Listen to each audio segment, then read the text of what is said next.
Allahu Akbar,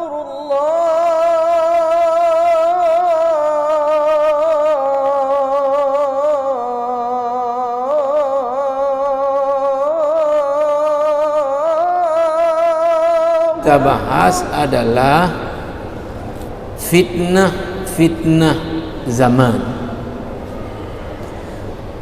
Apa yang dimaksud dengan fitnah zaman adalah keadaan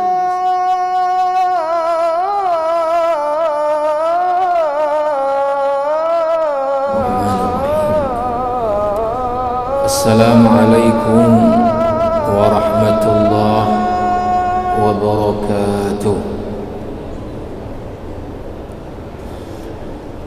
Alhamdulillahilladzi أخبرنا بأن الساعة آتية لا ريب فيها وأنه لا يجليها إلا هو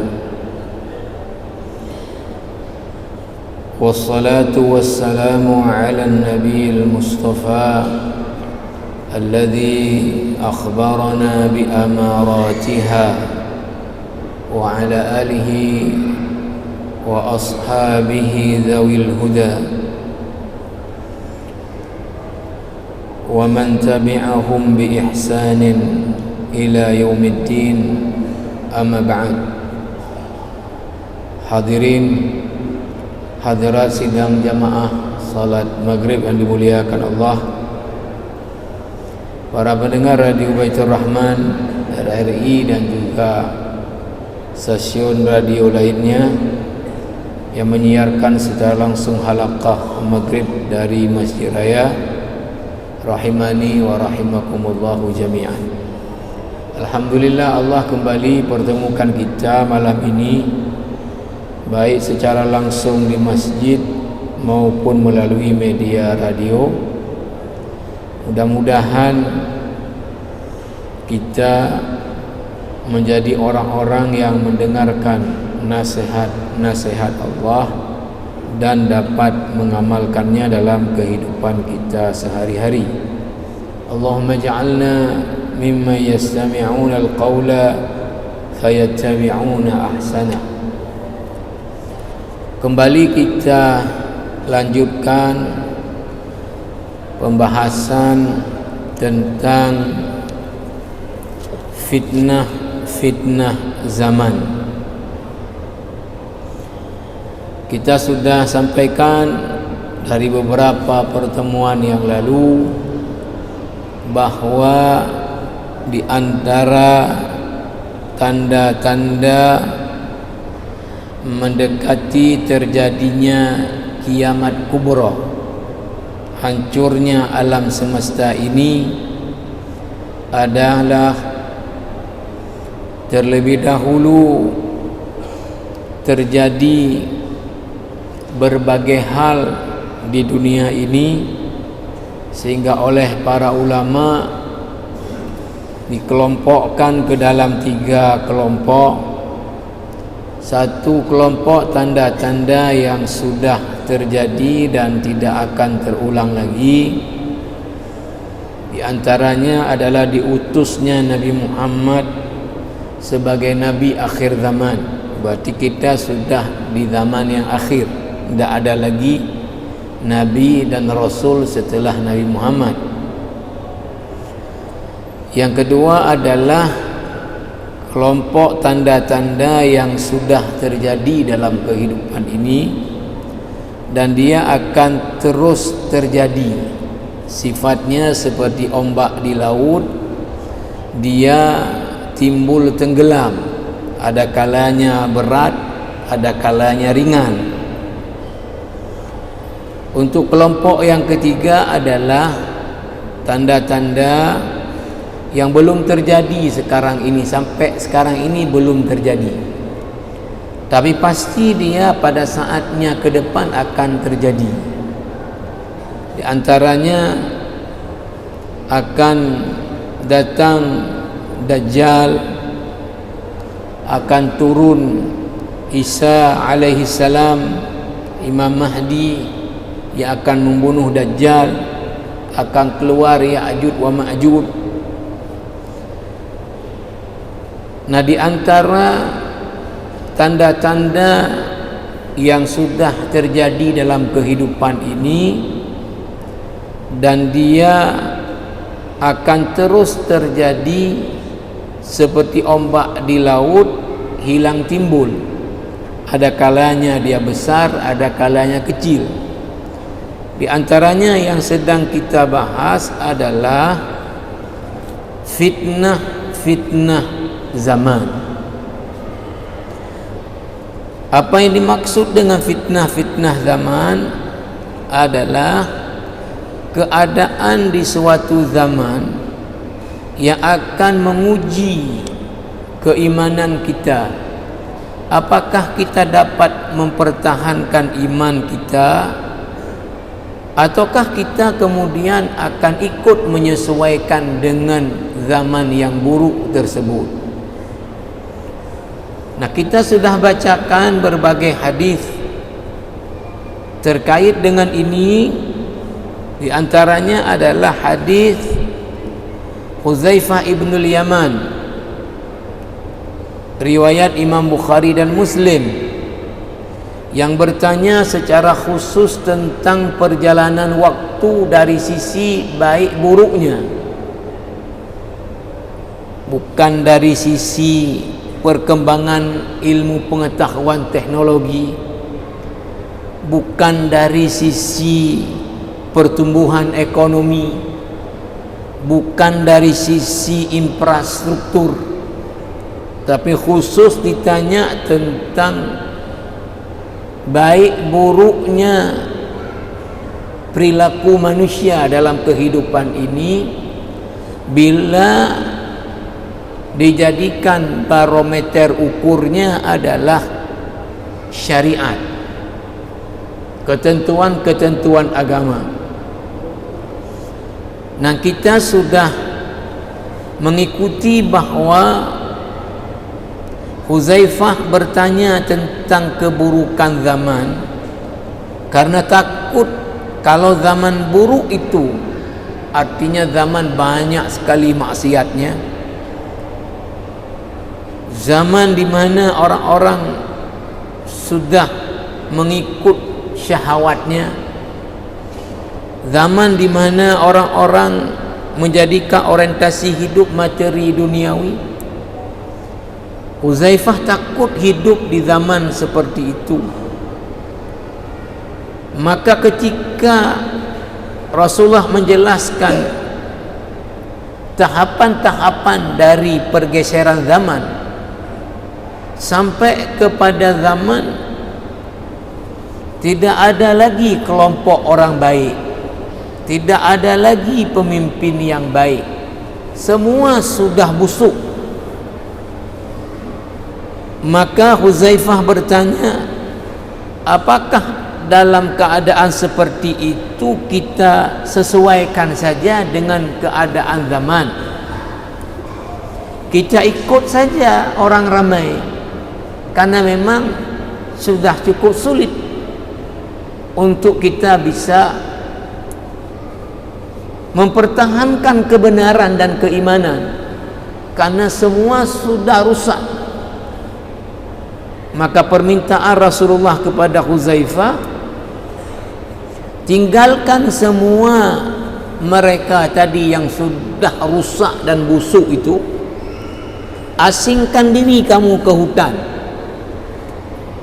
Walaupun di hutan kamu gak ada apa yang kamu makan, maka gigitlah akar pohon atau makanlah dari daun-daunan. Bertahanlah dengan kebenaran sampai maut menjemputmu. Ini tegas bahwa tidak ada tolerir dalam Islam ini, ya, untuk kemudian kita melakukan satu kemungkaran dengan menyalahkan keadaan zaman. Ya, sudah saya contohkan. Tidak apa-apa banyak-banyak biar orang banyak dengar. Walaupun dah dengar tapi tetap juga ya, menjalankan. Ini lagi musim pemilu kada. Kita sudah dengar ada sudah di lapangan tim ses namanya.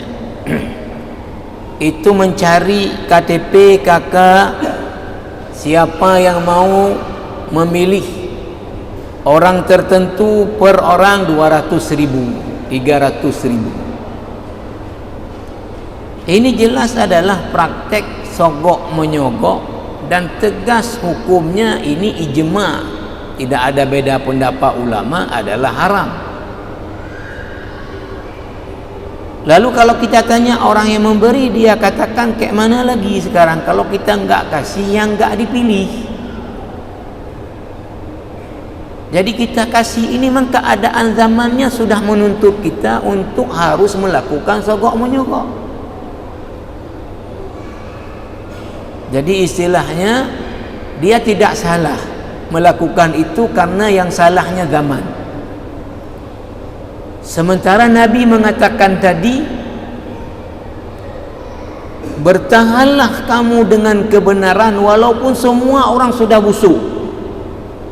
Enggak bisa lagi hidup di tengah-tengah mereka karena kamu akan busuk juga. Pergi ke sana, tinggal di hutan.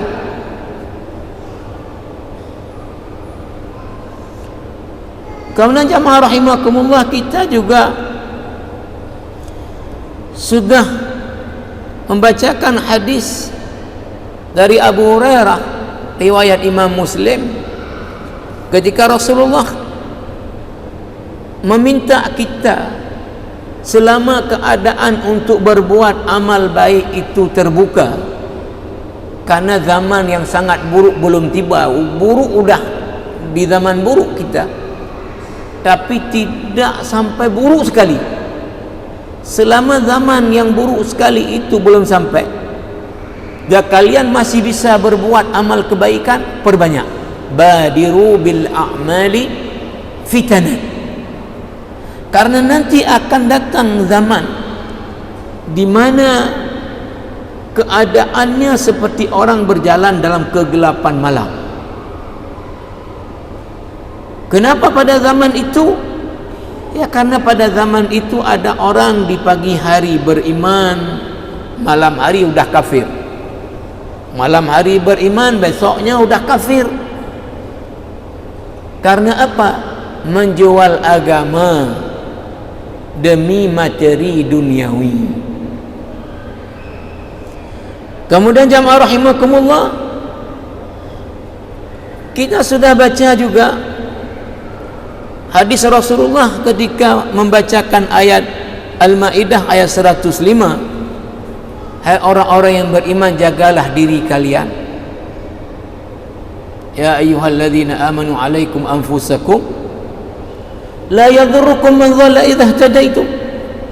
Tidak akan membahayakan kalian kalau kalian sudah jaga diri, kalau ada orang lain yang sesat.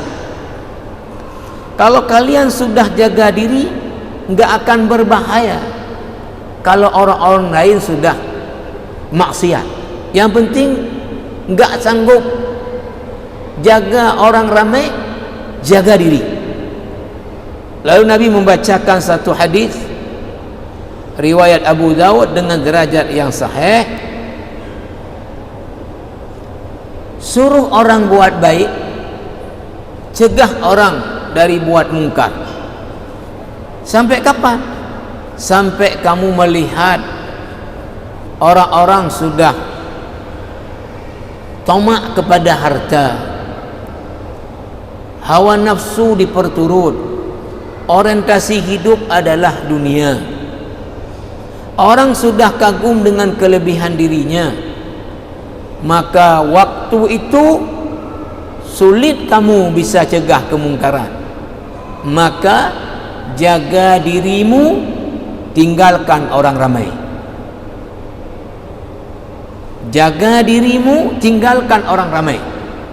Lagi-lagi pesan Rasulullah, seburuk apapun zaman, bertahanlah kamu dengan kebenaran walau semua orang sudah rusak.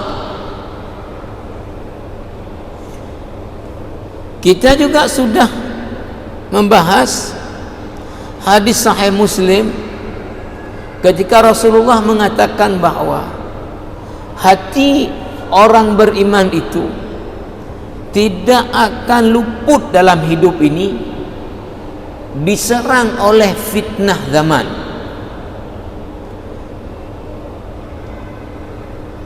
Lalu kemudian fitnah zaman itu menghantam hati seorang mukmin pelan-pelan, seperti orang menganyam tikar, satu helai, satu helai, satu helai. Lalu kemudian jamaah yang mulia, kata Rasulullah apa? Setiap hati yang terkontaminasi dengan keburukan zaman, maknanya apa? Dia ikuti keburukan zaman, maka akan ternodai hatinya dengan noda hitam. Tapi kalau setiap hati yang dihantam oleh keburukan zaman lalu dia ingkari, tadi ketika semua orang sudah sogok menyogok, dia tetap sogok menyogok itu haram, enggak akan saya lakukan. Oh, kalau begitu anda tidak dipilih baik, pilih gede. Ketika semua orang juga sudah menerima, dikasih, dia tetap tidak mau. Saya tidak mau terima, ini sogok menyogok, ini haram. Maka kamu akan dikatakan aneh oleh orang-orang nanti di kampung. Anehkah? Rezeki je orang gantung, beraneh gede. Itu maknanya adalah ketika ada hati yang tetap menolak, kalau ditimpa hati itu dengan keburukan zaman, maka kata Rasulullah apa kemudian? Maka orang tersebut tidak akan berbahaya bagaimanapun zaman buruk, selama setiap keburukan yang menimpa hatinya dia lawan. Jamaah rahimakumullah, selanjutnya ini kita sambung yang terakhir hadisnya. Hadis ini untuk menggambarkan bagaimana, dan nanti kita sebutkan juga ayat-ayat. Dan Syekh Muhammad Hassan dalam kitabnya Ahdatsun Nihayah wa Nihayatul Alam, kejadian di akhir zaman dan berakhirnya alam semesta ini, itu memasukkan hadis ini dalam pembahasan tentang fitnah zaman ini. Hadis ini sahih Muslim. Apa kata Rasulullah? Bada'al Islamu ghariban wa sayaudu ghariban kama bada fatuba lil ghuraba. Ajaran Islam waktu pertama dulu datang dipandang aneh oleh orang-orang jahiliyah, dipandang aneh oleh Abu Jahal, oleh Abu Lahab, oleh Abu Sufyan. Walaupun kemudian Abu Sufyan sudah masuk Islam, ajaran Islam dipandang aneh waktu awal datang. Wa sayaudu ghariban kama bada, dan akan datang zaman di mana ajaran Islam kembali dipandang aneh oleh manusia. Yang menariknya, Syekh Muhammad Hassan tadi, pengarang kitab yang saya sebut tadi, beliau orang Mesir, mengatakan sudah terjadi zaman itu sekarang. Kalau saya tidak berani mengatakan sudah datang, tapi beliau mengatakan sudah datang zaman yang disebut Nabi ini, di mana ajaran Islam sudah dipandang aneh Maka mohon maaf jamaah yang mulia, kalau misalnya kita nasihati tadi orang yang ikut kontes pemilu kada, jangan praktek sogok menyogok lah. Itu kan bertentangan secara syariat. Ini di daerah syariat, mau menjadi pemimpin di negeri syariat, kok sogok menyogok? Itu kan bertentangan dengan syariat. Kalau dia jawab, tidak bisa lagi sekarang syariat diterapkan di zaman ini, tidak bisa lagi. Nah, ini orang imannya perlu dipertanyakan. Ini bisa dihukum kafir orang seperti ini, karena menganggap syariat itu tidak sesuai lagi dengan zaman. Kafir. Bahwa orang mengakui syariat itu betul lalu enggak amalkan, itu mukmin fasik namanya. Mukmin fasik. Dia akui praktek sogok menyogok haram, tapi dia praktekkan. Dia tetap mukmin tapi fasik. Mukmin maksiat. Tapi kalau sudah mengatakan tak mungkin lagi ajaran Islam dibawa ke zaman sekarang, enggak sesuai lagi, kafir ini.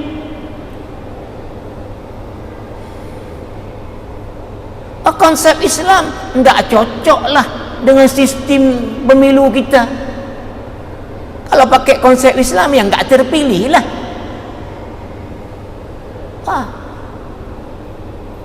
Ini kan menganggap ajaran Islam itu aneh, enggak sesuai lagi dengan zaman.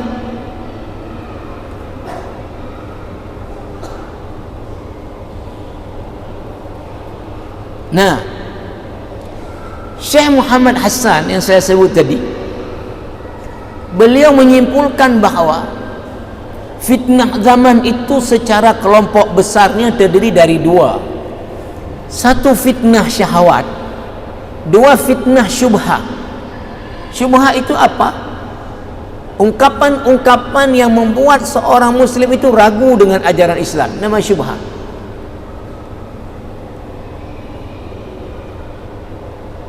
Ya, termasuklah di dalam ungkapan Aceh,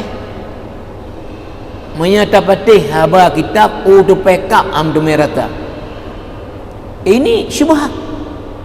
Artinya kalau kita misalnya menjadi birokrat ikut kemudian tuntunan Islam, ya enggak dapat apa-apa lah. Berarti apa kesimpulannya? Enggak usah ikut kalilah ajaran Islam, enggak cocok dibawa ke birokrat.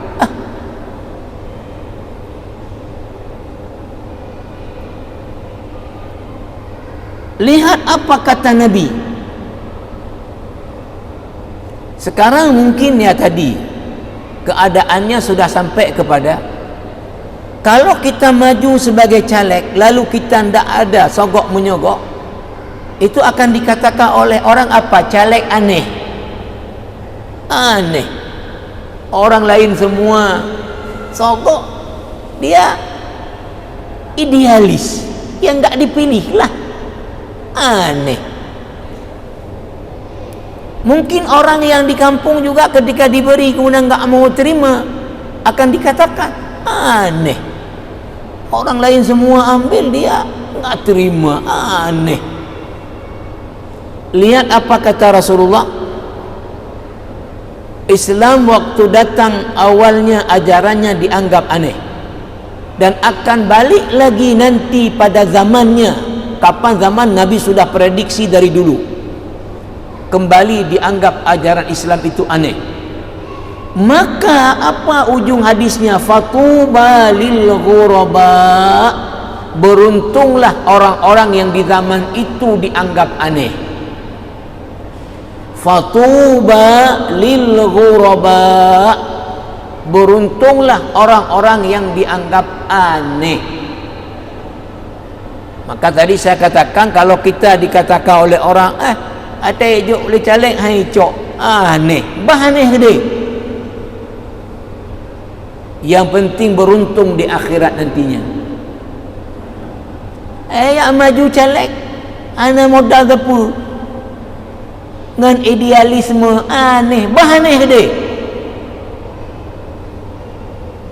Yang penting beruntung di akhirat nantinya. Fatuba lil ghuraba.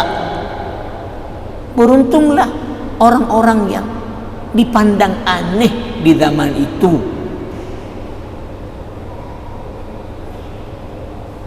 Ada dalam riwayat yang lain, siapa ghuraba itu? Kalau secara bahasa dia memang asing, orang aneh, ghuraba itu. Dalam riwayat, satu riwayat, alladzina yuslihuna idza fasada an-nasu. Orang-orang yang masih mau memperbaiki di tengah kerusakan manusia. Mungkin ketika saya misalnya sampaikan begini, ada juga orang yang bilang mungkin ya, mungkin aneh ustaz nampu berapa dengar le urut. Ini hai dengar le napa nak perah hai ustaz. Bak baik dengar deh. Orang yang beruntung di zaman ketika ajaran Islam dianggap aneh, yang masih mau memperbaiki kerusakan umat. Alladzina yuslihu idza fasada an-nas. Jamaah rahimakumullah, kita lihat dari dulu Nabi Muhammad sallallahu alaihi wasallam itu sudah diingatkan oleh Allah, jangan ikut orang ramai. Jangan ikut orang ramai.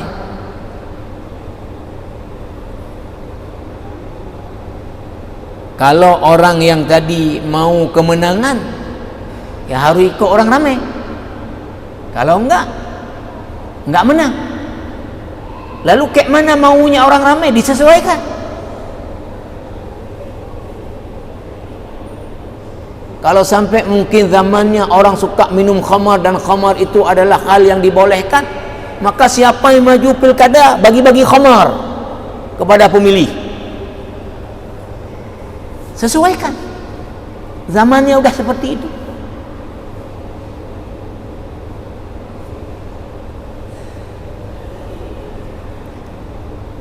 Kemarin saya baca di media Detik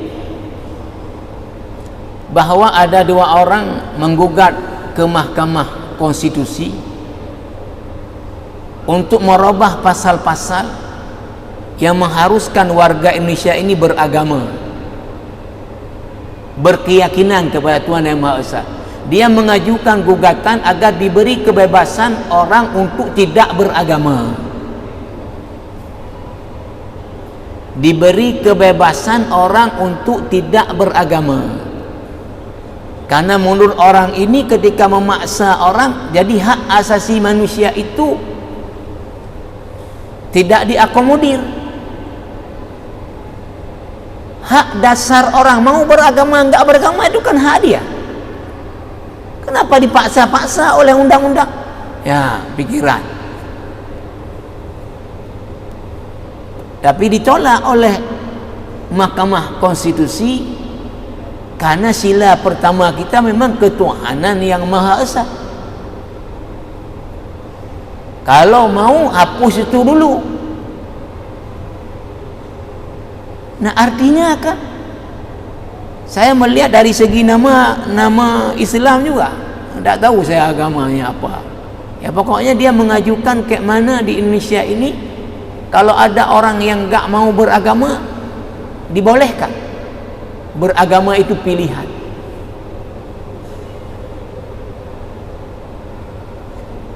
Nanti mungkin ya ketika suara-suara menuntut ini jumlah orang ramai, maka orang-orang yang caleg ini juga menyesuaikan, kita akomodir aja biar terpilih. Jadi Nabi sudah dari dulu diingatkan Allah, jangan ikut orang ramai, karena mereka akan menyesatkan kamu dari jalan Allah. Di mana itu? Al-An'am 116. Wa in tuti aktsara man fil ardi yudhilluka an sabilillah. Hai Muhammad, jika kamu turuti orang ramai di dunia ini, Apa konsekuensinya? Yudhilluka an sabilillah, akan menyesatkan kamu dari jalan Allah.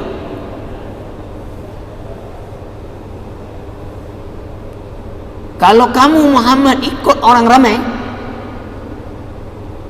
maka kamu akan disesatkan oleh orang ramai itu dari jalan Allah.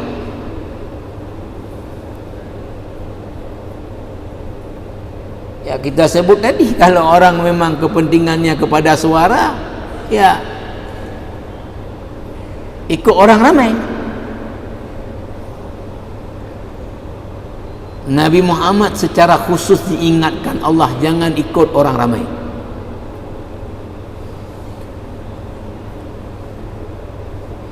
Di dalam ayat yang lain Allah beritahu Nabi Muhammad di surah Yusuf ayat 103.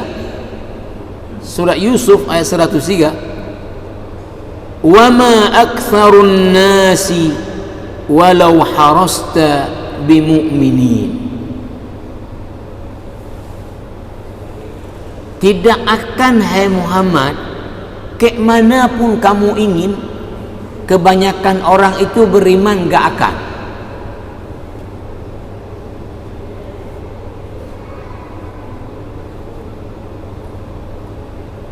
Gak akan, hai Muhammad, kebanyakan orang itu ke manapun kamu mau beriman, gak.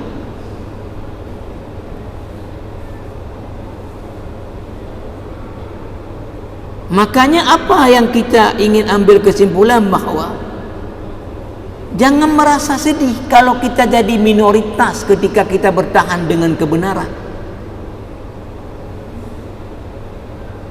Sudah dari zaman Nabi Muhammad dulu diingatkan oleh Allah. Bahkan Nabi tadi mengingatkan, fatuba lil ghuraba, beruntunglah orang-orang yang aneh di zaman ajaran Islam dipandang aneh. Ya, jadi kita jangan sedih. Tadi awal enggak bicak mandulun untuk dira. Ya mangat mah ada cak di kengkeleu tu.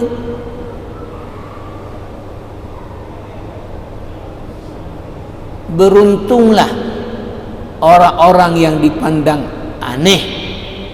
Tak apa aneh, tapi beruntung. Nah, jamaah rahimakumullah, nanti ke depan kita akan angkat beberapa contoh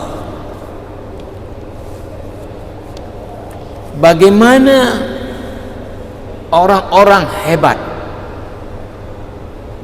yang pernah hidup di zaman yang buruk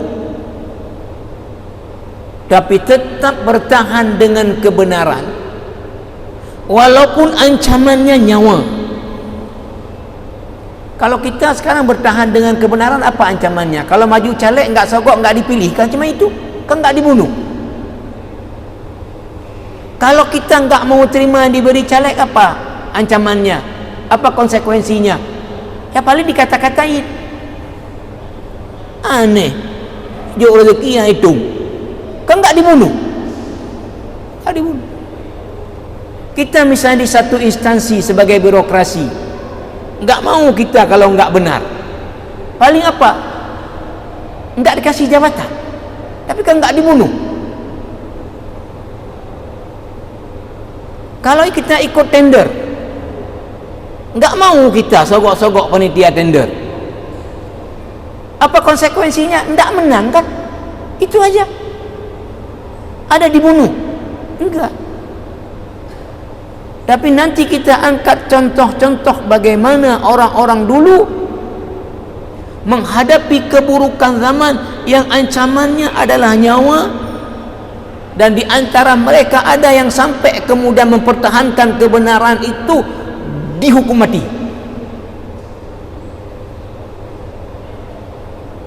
Ini yang akan kita angkat untuk terjadi inspirasi bagi kita. Jangan kita baru tantangan kecil udah mengalah. Kau udah zamannya kayak mana lagi? Baru tantangannya kalau nggak kasih, nggak dipilih, udah. Kayak mana udah zamannya? Nggak sesuaikan dengan zaman. Baru nggak dikasih jabatan, kayak mana kalau kayak gini? Kan kasih pun nggak dapat. Udah sesuaikan dengan zaman. Lihat orang-orang nanti yang akan kita angkat sebagai contoh, bagaimana mereka itu terancam nyawanya, tapi tetap yang benar-benar, enggak goyah sikit pun. Dan sejumlah dari mereka itu karena mempertahankan kebenaran, tidak mau mengatakan yang tidak benar, tidak mau menyesuaikan dengan zaman, memang dibunuh. Nah, ini yang akan kita angkat untuk ke depan. Setelah ini artinya sudah kita angkat semua hadis-hadis dan pembahasannya, kita perkuat dengan contoh-contoh yang inspiratif agar supaya kokoh kita dengan kebenaran sekalipun kita sudah menjadi orang-orang minoritas di dalam masyarakat. Mudah-mudahan ada manfaatnya. Karena waktu kita tutup majelis ini. Subhanakallah bihamdika asyhadu an la ilaha illa anta astaghfiruka wa atubu ilaik. Wassalamualaikum warahmatullahi وبركاته. الحمد لله رب العالمين حمدا يوافي نعمه ويكافئ مزيدا. يا ربنا لك الحمد كما ينبغي لجلال وجهك الكريم وعظيم سلطانك. اللهم صل على سيدنا محمد وعلى آله وصحبه أجمعين. اللهم أعنا على ذكرك وشكرك وحسن عبادتك. ربنا اغفر لنا ذنوبنا ولوالدينا